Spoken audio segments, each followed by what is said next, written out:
আলু ভরা পরোটা না করার কি আছে বলো? এমন কি ভয়ানক খাবার বলো তো যে আমি বানাতে পারবো না?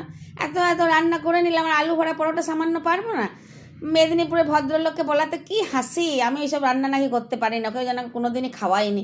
তখন ঘরে এসো খেয়ে যাও, তবেই তো বসবে। নিজে তো শীতের ঠেলায় আসতে পারছে না। তো সে যাই হোক, আমি আজকে আলু ভরা পরোটাই রান্না করেছিলাম। আর এমন কি আছে আলু ভরা পরোটা বানাবার?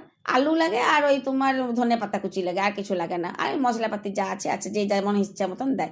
আমি তো ধনে পাতা কুচি হলেই আমার সব রান্না হিট। তো প্রথমে তাহলে কী করেছিলাম, আলুগুলোকে একটু শক্ত শক্ত রেখে পরে সেদ্ধ করে নিয়েছিলাম। সেদ্ধ করার পর আমি জোগাড় করে নিয়েছিলাম ধনেপাতা কুচি, আর তোমার ওই কাঁচা লঙ্কা কুচি, টমেটো কুচি, একটু আদা ঘষে নিয়েছিলাম। দিয়ে কড়াইয়ে তোমার কী করেছিলাম, ওই গোটা জিরে আর শুকনো লঙ্কা ভালো করে ভেজে নিয়েছিলাম, বেশ লাল লাল করে ভেজে নিয়েছিলাম, খয়েরি খয়েরি করে ভেজে নিয়েছিলাম।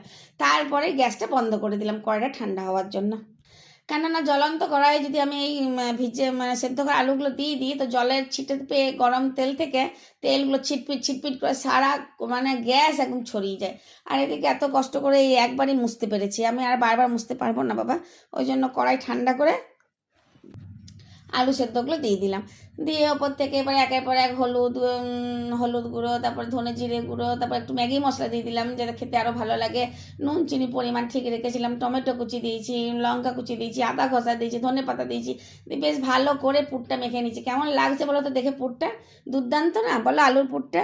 তো দারুণ খেতে হয়েছিল, দারুণ খেতে হয়েছিল। দিয়ে আমি ভাবলাম যে এই তো তোমার 9টা আমার লেচি হয়েছে আটা মাখার পর, তাহলে একটু হয়তো আলু বেঁচে যাবে। তো ভেবেছিলাম চপ করব, তো আর বাঁচেনি। পুরো আলু পুর ঠুসে ঠুসে দিয়ে পরে আলুর পরোটা বানিয়েছি।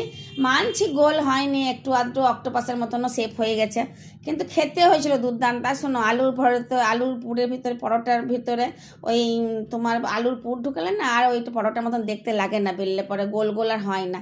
করে দেখতো কেউ গোল গোল, দোকানেও হয় না।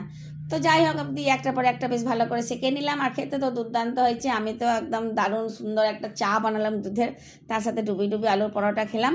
তো অক্টোপাসই হোক আর গোলই হোক, আলুর পরোটা আমার দুর্দান্ত হয়েছে। জানি না মেদিনীপুরের ভদ্রলোক ভিডিওটা দেখার পরে কী বলবে। তো যাই হোক, আমার যদি ভিডিওর এই গল্প তোমাদের ভালো লাগে তাহলে লাইক শেয়ার কমেন্ট করতে ভুলো না।